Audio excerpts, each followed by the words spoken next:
டெல்லியில் ஆம் ஆத்மி கட்சியின் ஒருங்கிணைப்பாளர் அரவிந்த் கெஜ்ரிவால் வீட்டிற்கு வெளியே பாரதிய ஜனதா கட்சியினர் போராட்டம் நடத்தி வருகிறார்கள். கெஜ்ரிவால் முதலமைச்சராக இருந்தபோது ஆடம்பர பொருட்களை வாங்கியதாக குற்றஞ்சாட்டி இந்த போராட்டம் நடைபெற்று வருகிறது. கூடுதல் விவரங்களை வழங்க செய்தியாளர் ராஜீவ் இணைந்திருக்கிறார். ராஜீவ், டெல்லியின் முன்னாள் முதல்வர் கெஜ்ரிவாலின் வீட்டின் முன்பு பாஜகவினர் போராட்டம் நடத்தி வருகிறார்கள். கூடுதல் விவரங்கள் என்ன? பொங்குழலி, அரவிந்த் கெஜ்ரிவால் முதல்வராக இருந்தபோது முதல்வர் பங்களா அவருக்கென ஒதுக்கப்படும் அரசு பங்களாவில் புனரமைப்பு பணிகளுக்கு பல கோடி ரூபாய் செலவிடப்பட்டதாகவும் அதே போல அலங்கார பொருட்கள் வாங்குவதற்கு அரவிந்த் கெஜ்ரிவால் பல கோடி ரூபாய் செலவிட்டதாக கூறப்படுகிறது. இதற்கு விளக்கம் கேட்டுதான் பாஜக தொடர்ந்து அந்த கோரிக்கைகளை முன்வைத்து வந்தார்கள்.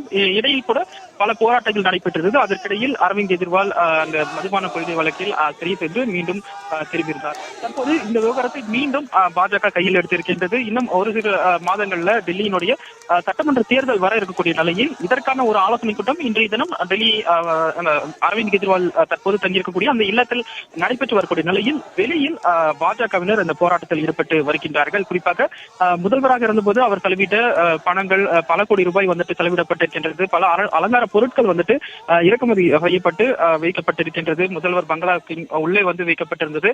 இந்த பணம் வந்து எப்படி கொண்டு வரவழைக்கப்பட்டது? குறிப்பாக இது வந்து ஊழல் மூலமாக பெறப்பட்ட பணமா அல்லது பஞ்சாபில் நடைபெற்ற அந்த ஊழல் மூலமாக பெறப்பட்ட பணமா போன்ற பல்வேறு கேள்விகளை பாஜக எழுப்பி வருகிறது. ஏனென்றால் பொதுப்பணித்துறையினரிடமிருந்து பெறப்பட்ட அந்த அறிக்கையின்படி இதற்கான செலவு வந்து இந்த முதல்வர் பங்களாவுக்கு செலவிடப்பட்ட அந்த பட்டியலில் இடம்பெறாததே இதற்கான காரணம்.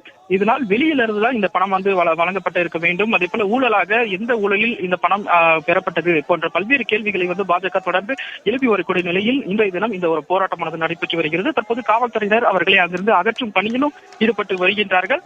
இந்த நிலையில்தான் உள்ளே வந்துட்டு முதல்வர் மற்றும் ஆம் ஆத்மி கட்சியினுடைய மற்ற உறுப்பினர்களும் அதே போல அரவிந்த் கெஜ்ரிவாலும் வந்துட்டு அரவிந்த் கெஜ்ரிவால் தலைமையில் வரக்கூடிய சட்டமன்ற தேர்தலுக்கான வேட்பாளர்களை தேர்ந்தெடுக்கும் அந்த முக்கிய ஆலோசனை கூட்டத்தில் ஈடுபட்டு வருகின்றார்கள். இந்த ஆலோசனை கூட்டத்திற்கு பிறகு சட்டமன்ற தேர்தலுக்கான முதல் பட்டியல் வேட்பாளர் பட்டியல் வெளியாகலாம் என்ற அதிக வாய்ப்பு இருப்பதாக ஆம் ஆத்மி கட்சியினர் தற்போது தெரிவித்து வருகிறார்கள். உங்களுக்கு தகவல்களை வழங்கியமைக்கு நன்றி ராஜீவ்.